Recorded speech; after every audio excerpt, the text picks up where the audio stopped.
llama la enfermedad venosa tromboembólica. Dentro de esta categoría está comprendida lo que es la trombosis venosa de miembros inferiores y la embolia pulmonar. Las dos vienen asociadas, vienen juntas y se conoce como enfermedad venosa tromboembólica. El tromboembolismo pulmonar a veces no se logra hacer el diagnóstico y por lo tanto no hacemos un tratamiento adecuado casi en el 75% de los casos. Cuando sospechamos tromboembolismo pulmonar, en un tercio de los pacientes se va a confirmar con los estudios correspondientes. Sin embargo, se ha demostrado que a nivel de los hospitales de tercer nivel hay una incidencia de casi 2.5 de tromboembolismo. Y en autopsia se ha encontrado que hay una prevalencia del 20% y estos episodios de tromboembolismo se asocian a una letalidad en un 20%. El tromboembolismo es una enfermedad inadvertida con diagnóstico de difícil hacer.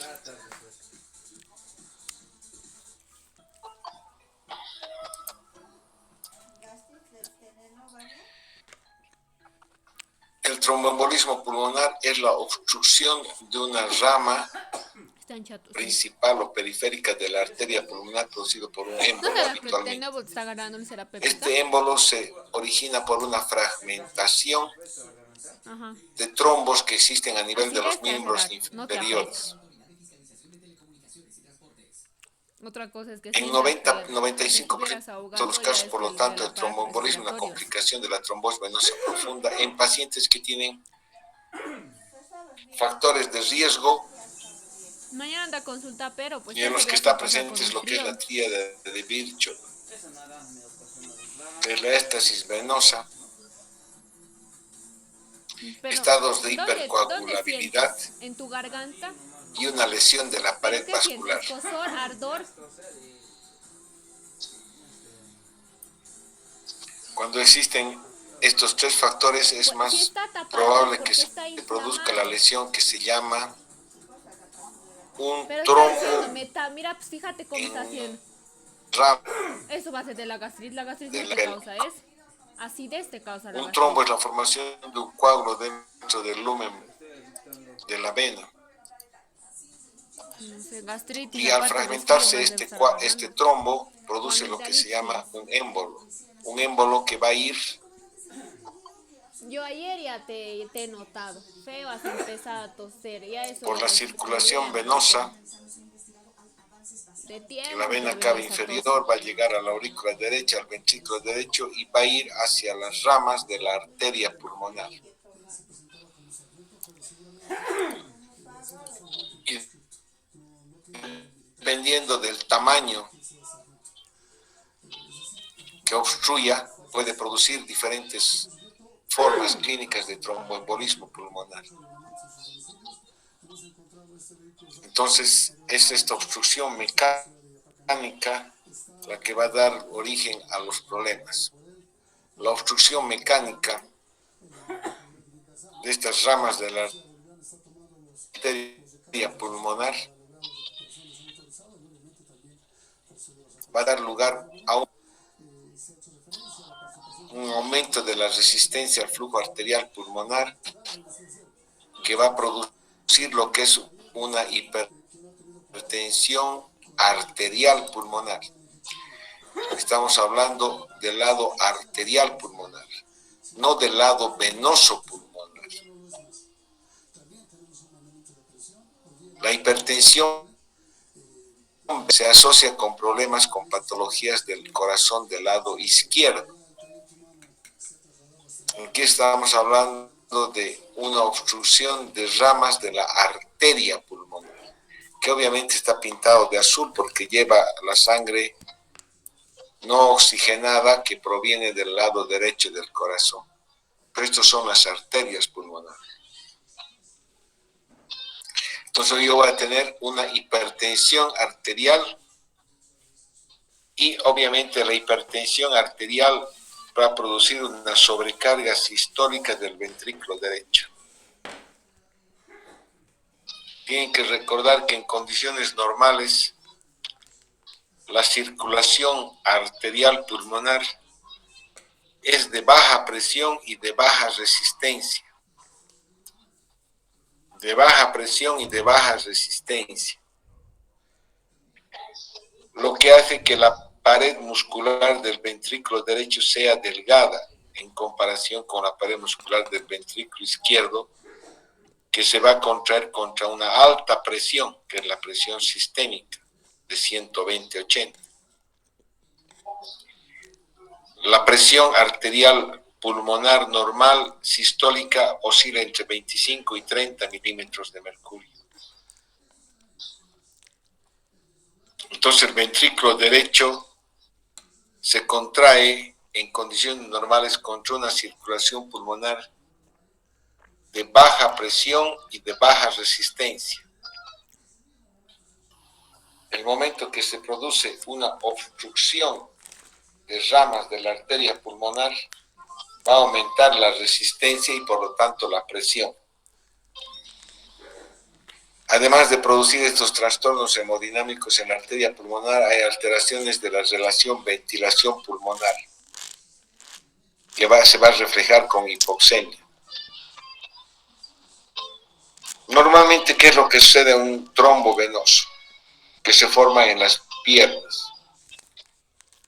O sea, ustedes pueden viajar desde Madrid hasta Cochabamba y estar sentados en el avión durante 12 horas. Al llegar a Cochabamba, de repente generan un trombo venoso. El éxtasis venosa del estar sentado durante muchas horas puede generar un trombo venoso. En los primeros días este trombo venoso es friable. Eso significa que se puede fragmentar y los fragmentos de este trombo se llaman émbolos, que pueden producir el cuadro de embolia pulmonar. Al mismo tiempo que se forma un trombo porque se ha activado la coagulación, también se activa la fibrinolisis. La fibrinolisis es la cuarta parte del sistema de hemostasia del cuerpo. La fibrinolisis significa que en forma natural, por el TPA, el factor activador tisular del plasminógeno, que se llama TPA, voy a convertir el plasminógeno en plasmina. Y esta plasmina va a producir fibrinolisis, o sea, lisis del trombo que se ha formado en los miembros inferiores.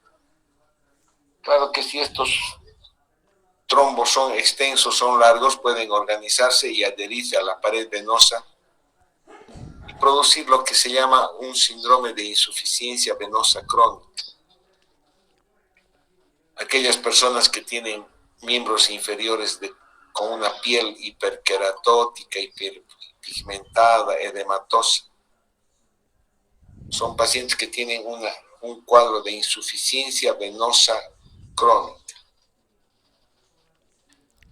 Si este émbolo llega a la circulación pulmonar, entonces vemos que existe un efecto mecánico producido por la oclusión de la arteria pulmonar. Y una vez que se ha producido la oclusión de la arteria pulmonar, se agregan plaquetas sobre ese émbolo y esas plaquetas van a producir sustancias broncoactivas y vasoactivas que se van a reflejar en cambios hemodinámicos con una vasoconstricción arterial, hipertensión arterial y sobrecarga sistólica aguda del ventrículo derecho. Alteración del intercambio gaseoso con aumento del espacio muerto. Aumento del espacio muerto significa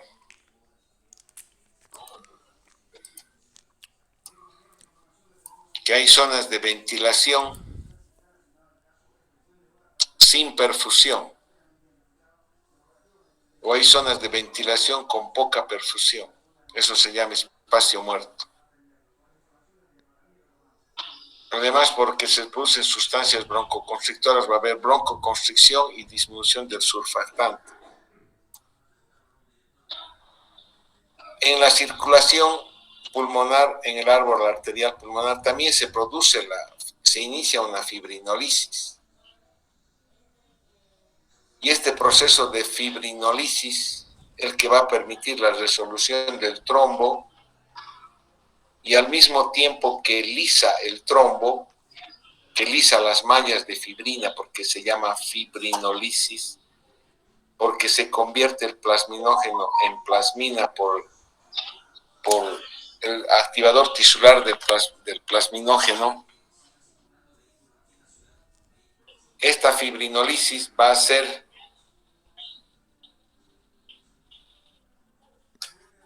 que se produzcan productos de degradación de la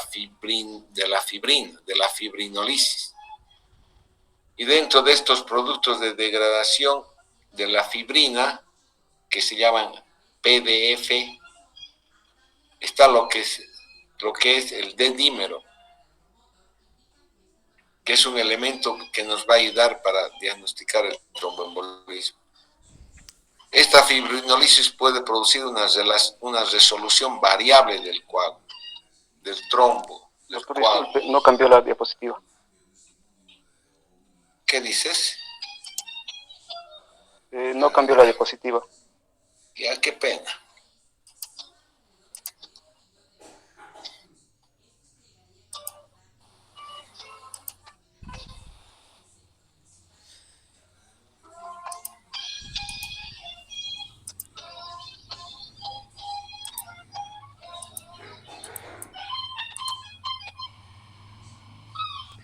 Puede producir una resolución variable del cuadro y va a producir una alteración circulatoria crónica que se llama la hipertensión arterial pulmonar crónica.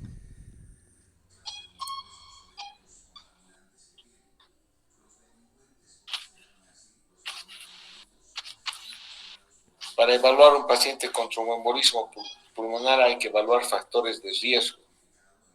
Factores de riesgo para el desarrollo de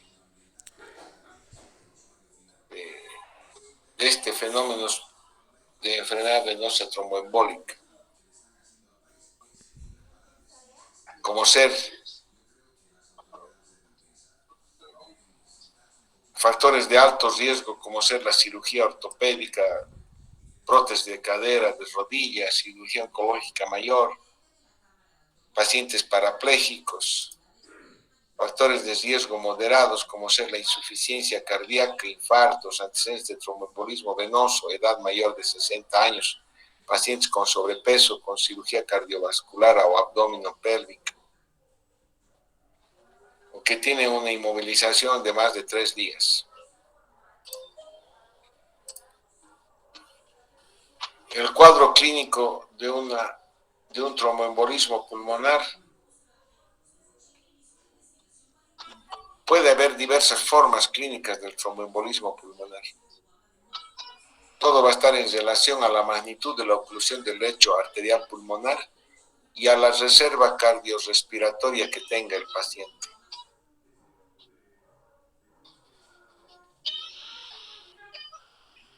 Si un paciente tiene una enfermedad cardíaca crónica con una cardiomiopatía dilatada, con una clase funcional 4, tiene una reserva cardíaca ya mínima. Obviamente ese paciente no va a estar bailando cueca para elegir al decano. Va a estar en reposo, va a estar sentado en su casa. Entonces va a tener alto riesgo de desarrollar tromboembolismo. Entonces este paciente que tiene una reserva cardíaca muy disminuida, cualquier evento de obstrucción, aunque sea mínimo del lecho vascular pulmonar, va a generar una sobrecarga a esa reserva fisiológica disminuida y puede producir cuadros de tromboembolismo de alto riesgo. Los síntomas que se presentan sobre todo son disnea y dolor torácico de inicio súbito. Disnea y dolor torácico que puede ser un dolor de tipo pleurítico. Hay tos, hemoptisis, sibilancias por broncoespasmo. Si la oclusión es importante, puede producir un cuadro que se llama cor pulmonar agudo, que es una insuficiencia cardíaca derecha aguda. Y si la obstrucción, si el trombo es grande que obstruye toda la arteria pulmonar, puede llegar incluso a producir la muerte súbita mediante una actividad eléctrica sin pulso. Frecuentemente los pacientes se operan de la cadera con una prótesis de cadera, están evolucionando bien y entre el tercer o quinto día, cuando empiezan a caminar, de repente colapsan yendo al baño, colapsan en forma súbita e incluso pueden presentar un paro cardíaco por actividad eléctrica sin pulso y producirles la muerte. Esos son cuadros de tromboembolismo masivo. En la exploración física hay taquipnea, taquicardia, puede haber fiebre. La frecuencia respiratoria mayor de 25 es otro de los frecuentes signos a encontrar. Podemos encontrar un segundo ruido pulmonar aumentado de intensidad. En el foco pulmonar puede haber sibilancias, frote pleural. Y toda vez que uno encuentra signos clínicos sospechosos de tromboembolismo pulmonar, siempre debe examinar los miembros inferiores en busca de patología de una tromboflebitis de miembros inferiores o una trombosis venosa profunda de miembros inferiores que se caracteriza por la presencia de edema, dolor, cambios tróficos en los miembros inferiores. Los cambios tróficos se relacionan a esa coloración oscura hiperqueratótica de la piel. Los síntomas más frecuentes entonces son la disnea, el dolor torácico y la taquipnea, con una frecuencia de más de 25. En menor frecuencia puede haber todos los otros síntomas. Es importante buscar clínicamente algo que nos ponga en evidencia la posibilidad de un tromboembolismo pulmonar. Y hay varias escalas que agrupan ciertos componentes, síntomas, signos de esta enfermedad que nos van a permitir poder decidir si hay una alta probabilidad de tromboembolismo pulmonar o es poco probable el diagnóstico. Y una de las escalas es la escala de Wells, que da una puntuación determinada a ciertos factores, como ser, si hay una historia previa de trombosis venosa profunda o trombolismo pulmonar, tiene un 1,5 puntos. Si el paciente está inmovilizado, tiene cirugía reciente, también 1,5. O si el paciente tiene cáncer en cualquier lugar, tiene un puntaje de 1. Si tiene hemoptisis, también se da un punto de 1. Una frecuencia cardíaca de más de 100 por minuto, tiene un puntaje así. Y si tiene signos clínicos de trombosis venosa profunda de miembros inferiores, tiene 3 puntos. O cuando en la evaluación clínica nosotros descartamos que exista otra patología, o es poco probable otra patología. O sea, descartamos la posibilidad de que tenga neumonía, de que tenga atelectasia, de que tenga derrame pleural, de que haya desarrollado una insuficiencia cardíaca, o que tenga un infarto de miocardio. O sea, descartamos otra patología que explique la presencia de disnea, dolor torácico y taquipnea. Si otro diagnóstico clínico es poco probable, también se le da un puntaje de 3. La sumatoria de estos puntos, si es menos de 4, es poco probable que eso sea un tromboembolismo pulmonar. Si es más de 4, tiene una alta probabilidad de que el cuadro clínico del paciente sea por un tromboembolismo pulmonar. Entonces, ese tromboembolismo pulmonar puede tener diferentes formas de presentación. Puede ser un tromboembolismo menor, donde solamente pueda tener disnea, un poco de dolor torácico, taquipnea, pocos síntomas. O puede ser un cuadro donde exista dolor pleurítico, tos con expectoración hematoica, disnea, y obviamente sospecho la posibilidad de un infarto pulmonar. O puede el paciente presentarse con un estado de shock, con hipotensión de inicio súbito, o una insuficiencia cardiorrespiratoria aguda, datos de insuficiencia cardíaca o insuficiencia respiratoria. Entonces esto se llama un TEP masivo o también llamado TEP de alto riesgo.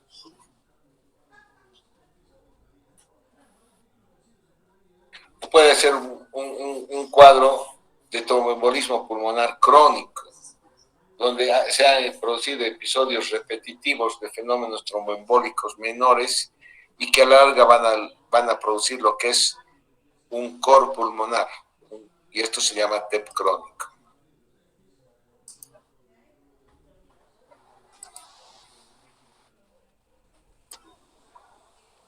Entonces, yo aquí tengo un fenómeno una obstrucción pequeña de un coágulo, de una arteria, que va a producir disnea de inicio súbito.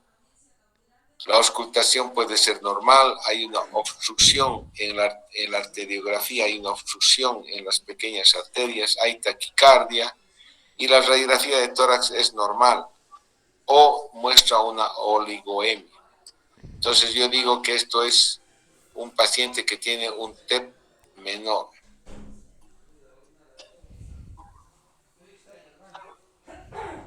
O puede ser un paciente que tiene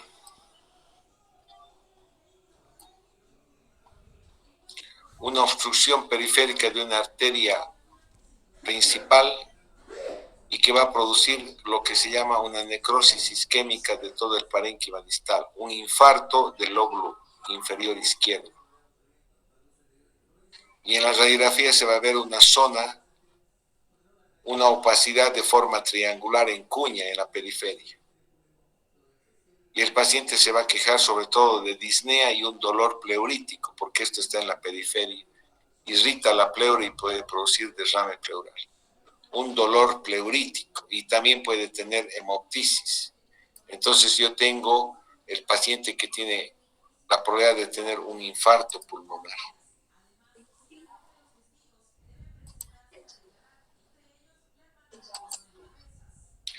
Puedo tener lo que es un tromboembolismo masivo, una obstrucción de casi toda la arteria pulmonar derecha y la mitad de la izquierda, dejando permeable solamente una pequeña parte de la arteria pulmonar, que va a producir una dilatación aguda del ventrículo derecho. Obviamente es un émbolo en silla de montar que obstruye casi toda la arteria.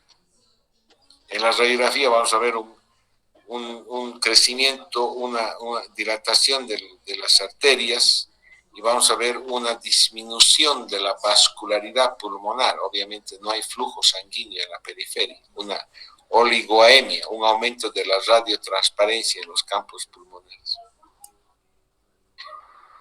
Esta forma de tromboembolismo está asociado con estados de shock o insuficiencia respiratoria o insuficiencia cardíaca agudas, y son los tromboembolismos masivos de alto riesgo.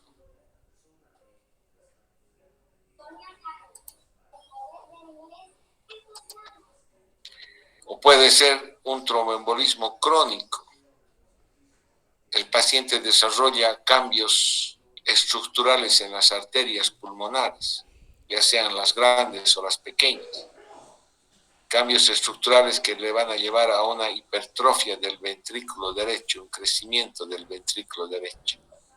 Crecimiento del ventrículo derecho, crecimiento de la arteria pulmonar. Los vasos pulmonares se encuentran obstruidos o deformados por zonas cicatrizales, cordones que deforman el interior de los vasos pulmonares. Esto es porque los trombos no se han lisado completamente y se han organizado y van a desorganizar, van a alterar todo el interior de los vasos pulmonares.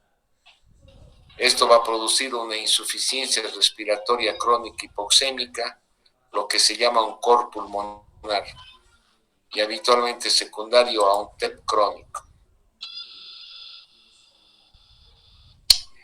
En los exámenes complementarios debemos pedir siempre la búsqueda de D-dímero. El D-dímero, les he explicado, es un producto de la degradación de la fibrina. Es un producto de la fibrinolisis endógena que se produce toda vez que tenemos la formación de un coágulo, de un trombo dentro de nuestros vasos arteriales o venosos. Siempre se va a producir, se va a activar la fibrinolisis después de que se ha formado un trombo. Y esa fibrinolisis va a producir lo que se llama el D-dímero, que me sirve sobre todo para descartar una enfermedad venosa tromboembólica cuando los niveles son bajos. Cuando los niveles son bajos me ayudan a descartar. Niveles elevados apoyan el diagnóstico, pero no son específicos de un tromboembolismo pulmonar.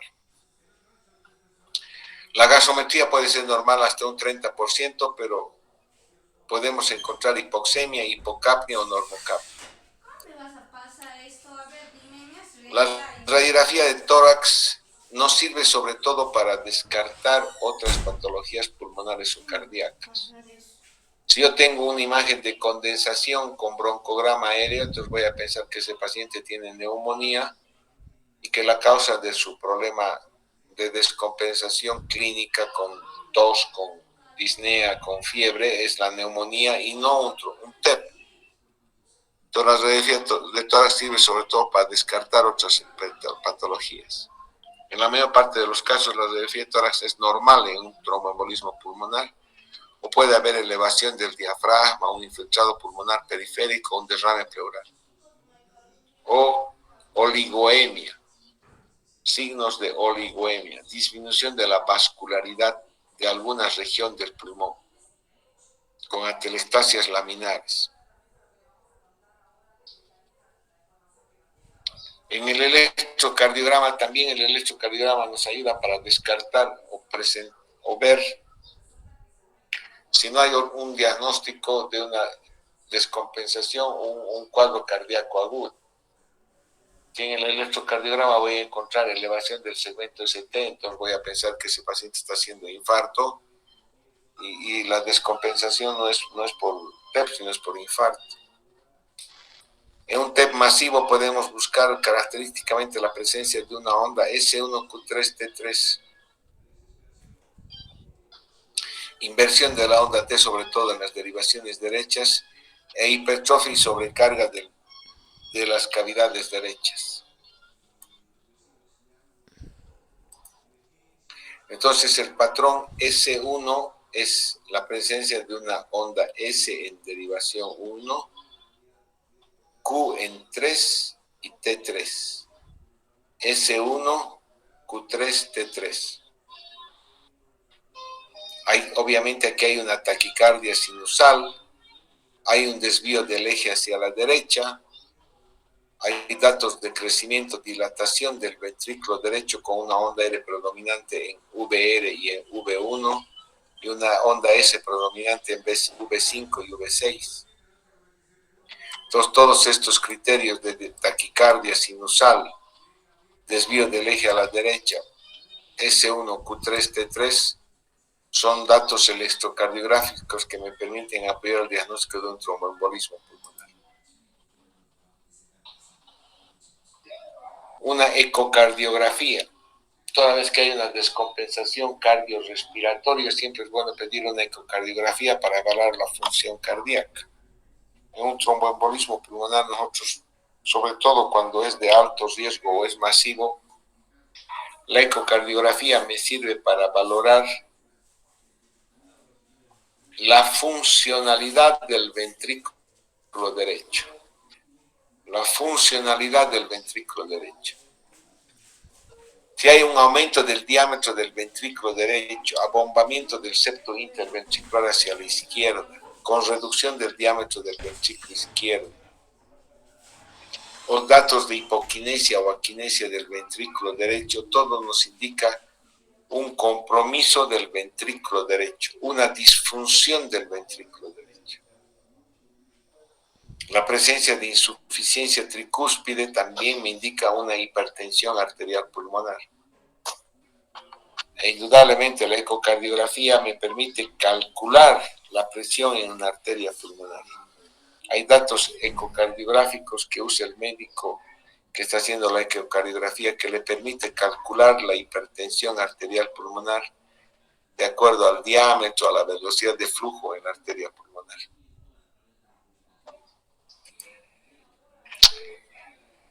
Nosotros debemos tratar de, en pacientes que tienen con una clínica compatible, hacer el diagnóstico de una oclusión de la arteria pulmonar. En estos tiempos ya no se hace la gamografía de perfusión pulmonar o gamografía de ventilación-perfusión. Sin embargo, tienen que conocer aquellos, porque en estos tiempos lo que más se hace es una angiotomografía pulmonar con sustracción digital o una angiografía que es más compleja.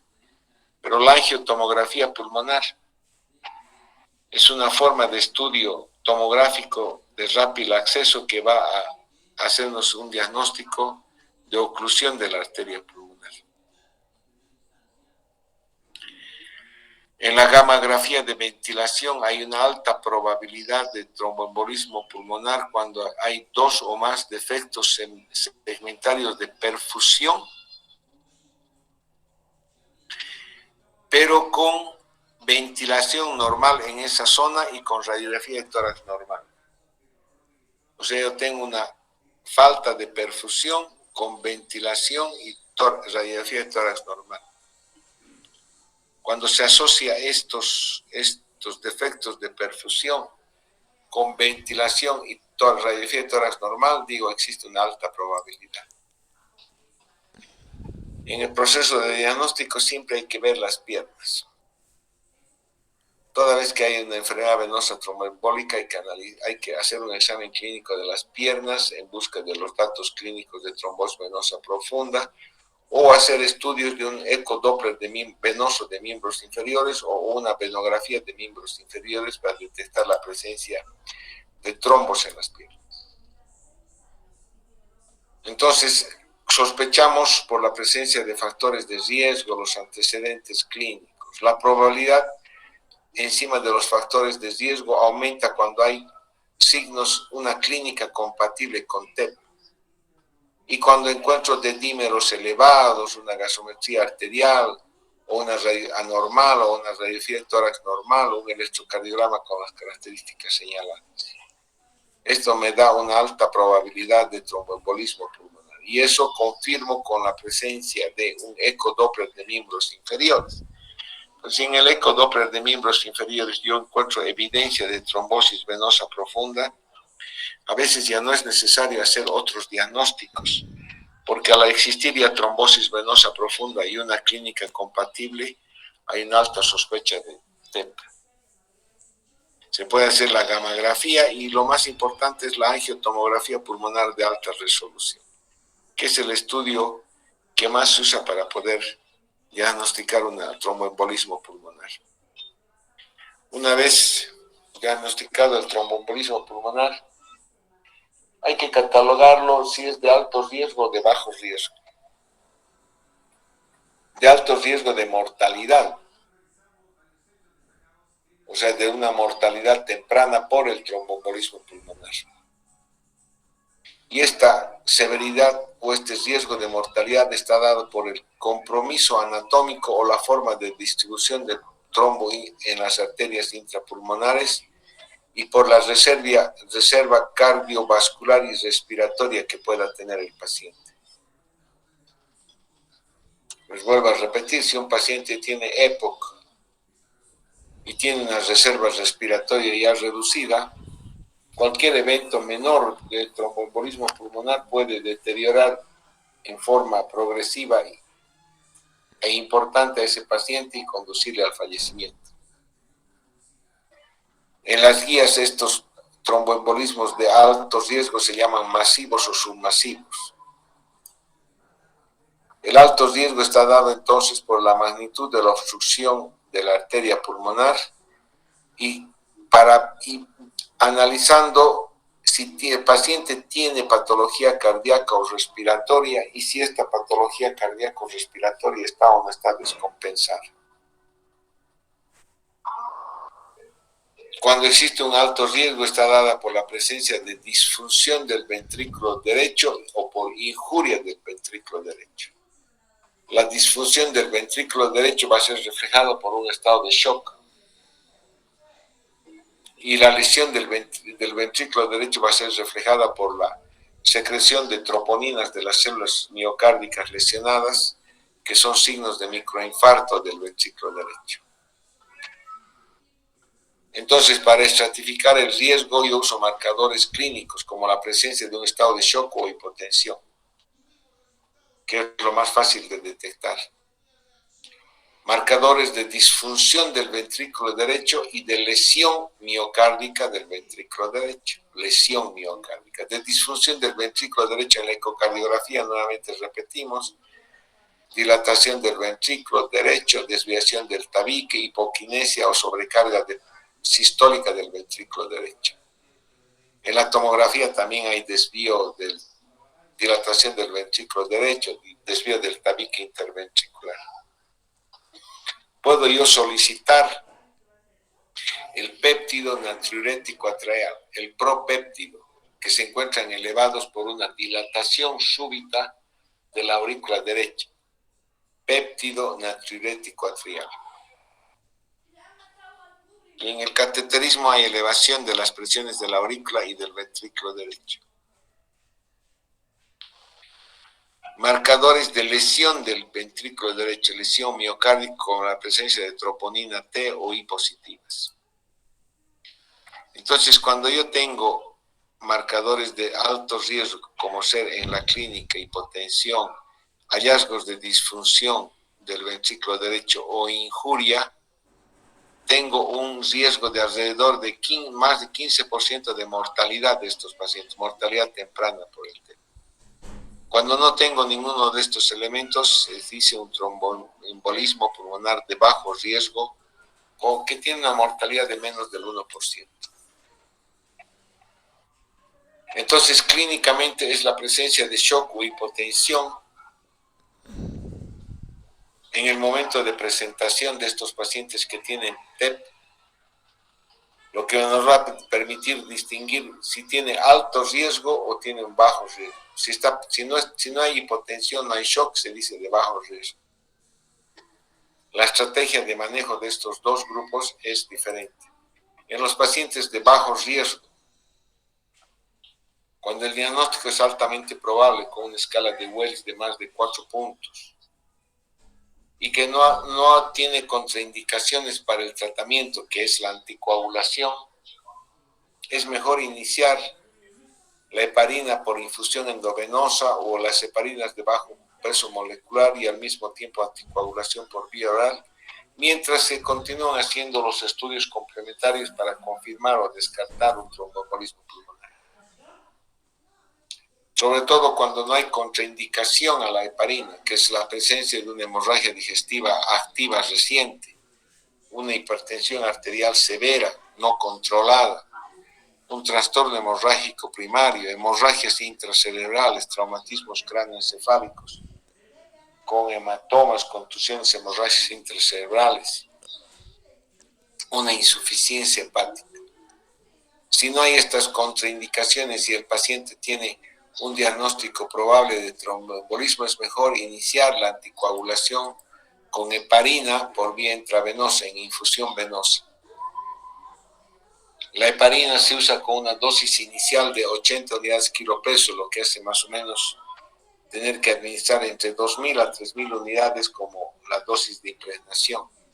Y la dosis de mantenimiento, que significa dar entre 15 a 18 unidades kilopeso hora. Entonces es una infusión endovenosa continua. Ya no se da la heparina 5.000 unidades endovenoso cada 6 horas, cada 4 horas. La heparina debe usarse en infusión endovenosa continua, a una dosis de 15 a 18 unidades kilopeso hora, lo que hace que más o menos en los adultos promedios tengamos que dar una infusión de 800 a 1.200 unidades por hora de heparina. 800 a 1.000 unidades por hora. Pero la heparina para anticoagulación por vía intravenosa o plema siempre debo controlar. Pues no puedo dar de más o de menos. Si doy de más, corro el riesgo de sangrados. Si doy menos dosis, la efectividad del tratamiento es baja. Y debo controlar la dosis de la heparina con el tiempo de tromboplastina activado. Un APTT que se solicita antes de administrar la dosis inicial de heparina y a las 6 horas de iniciado la dosis de mantenimiento.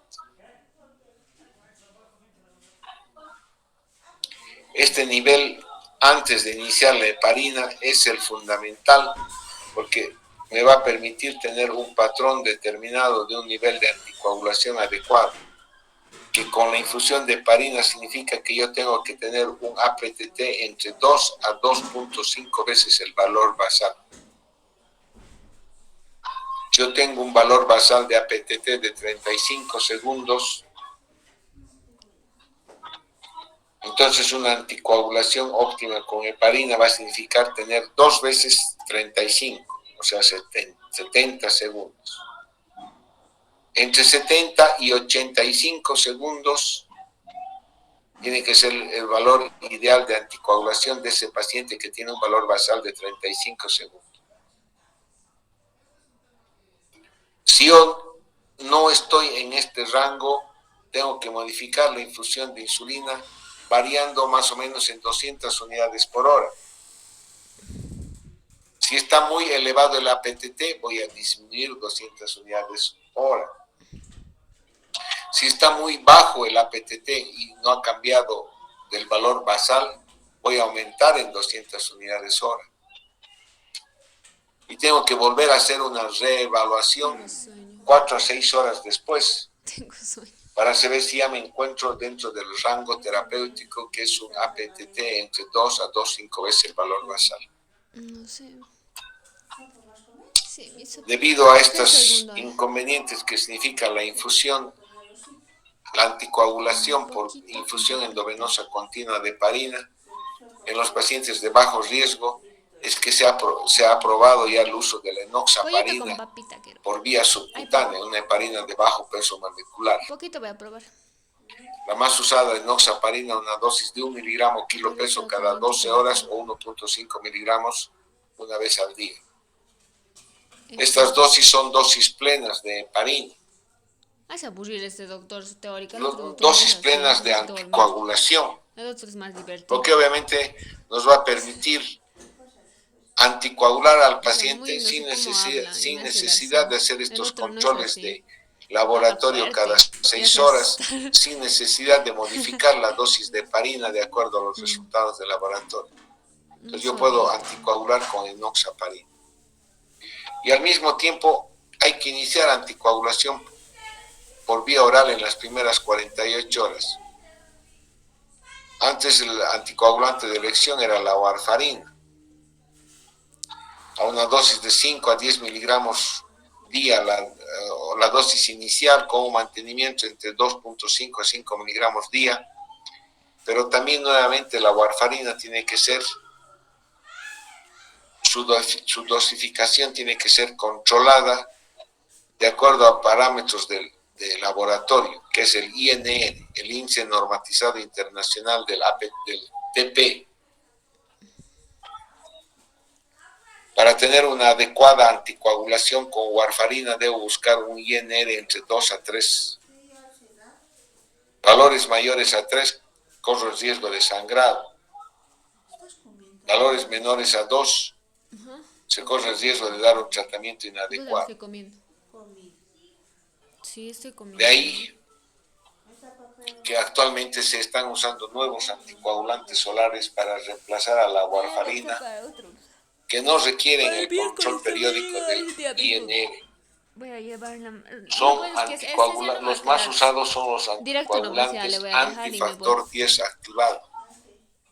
Así es. Antifactor 10 activado, que se llama el rivaroxaban y el apixaban, que tienen una dosis fija entre 10 y 20 miligramos el rivaroxaban y entre 5 y 10 miligramos el apixaban. Estos anticoagulantes no requieren del control del INR. Pero en mi sangre actúan contra el factor 10 activado. Si ustedes saben fisiología, van a recordar que la cascada de coagulación, cuando se activa la cascada de coagulación, va a tener que decirle que me dé.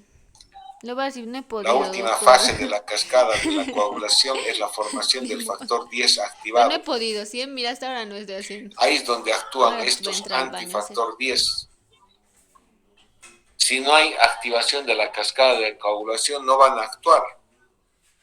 Mientras que la warfarina actúa sobre los factores de coagulación producidos por el hígado, factores procoagulantes.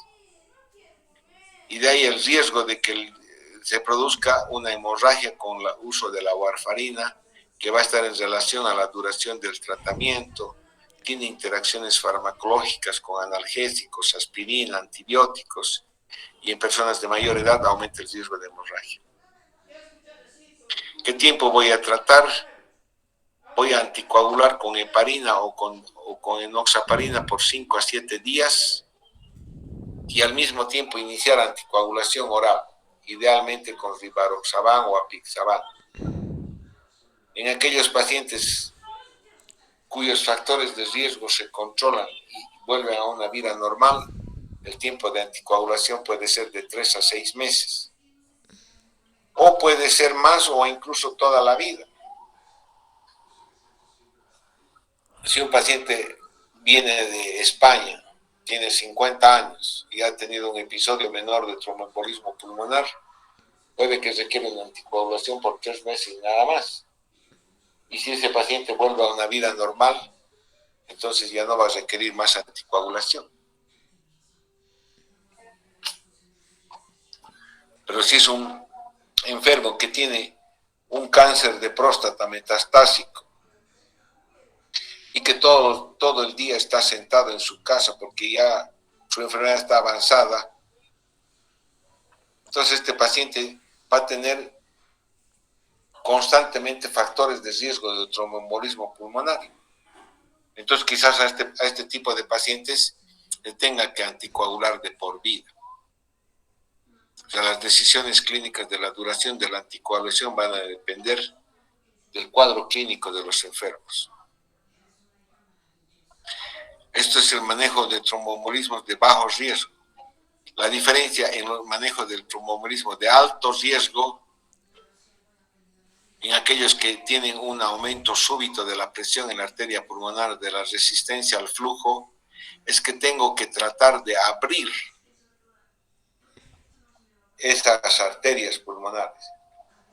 Tengo que tratar de destapar las arterias pulmonares, haciendo uso de fibrinolíticos,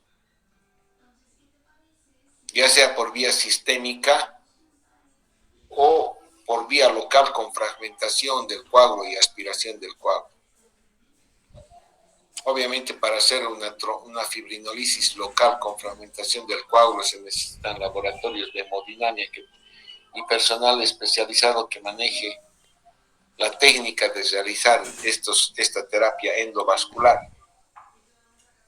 Si uno no tiene esos recursos, puede hacer fibrinolisis sistémica, la administración de fibrinolíticos por vía endovenosa. Y al mismo tiempo de que hago la fibrinolisis con Antes se usaba la estreptoquinasa, pero ya no existe estreptoquinasa, sino es análogos del activador tisular del plasminógeno, sustancias recombinantes que son del activador tisular del plasminógeno. Todos nosotros en nuestro cuerpo tenemos activador tisular del plasminógeno, que va a convertir la plasminógeno en plasmina. Toda vez que formamos un trombo, un coágulo por alguna anormalidad, siempre vamos a tener en nuestro endotelio vascular el activador tisular del plasminógeno. Los análogos son la alteplasa y la tenesteplasa, que son los que más se usan. Y estos se usan como fibrinolíticos en una dosis de 50 miligramos para la tenesteplasa o alteplasa como 100 miligramos, administrarse en unas 2 horas. Estos trombolíticos o fibrinolíticos se usan también para el manejo del infarto de miocardio con elevación del segmento ST. Entonces hago fibrinolisis sistémica con estos fármacos y puedo hacer, y al mismo tiempo hago tratamiento de sostén, porque esos pacientes han estado de shock, entonces tengo que dar líquidos endovenosos, vasopresores, noradrenalina, dopamina, para tratar de sostener una presión adecuada, mínima adecuada. Darles oxigenoterapia, asistencia respiratoria, broncodilatadores. Y una vez administrado estos fibrinolíticos actúan tratando de lisar los coágulos, destruir los coágulos. Pero no me aseguran que si sigue el proceso de lesión de los endotelios vasculares se van a generar nuevos coágulos. O incluso si la lisis de un coágulo en la arteria, de un trombo en la arteria pulmonar no es completa, quedan restos donde se puede nuevamente activar la cascada de la coagulación. Entonces, al mismo tiempo, debo iniciar la anticoagulación de la misma forma como hago con el tromboembolismo de bajo riesgo, ya sea usando heparina endovenosa en infusión endovenosa o usando heparinas de bajo peso molecular a dosis plenas y también dando anticoagulación por vía oral. La anticoagulación también se debe administrar a los pacientes de alto riesgo. Ya, ¿tienen alguna pregunta?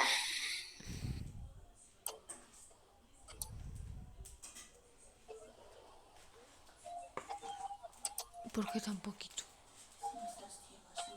Ya está bien, nos vemos hasta luego, que les vaya bien.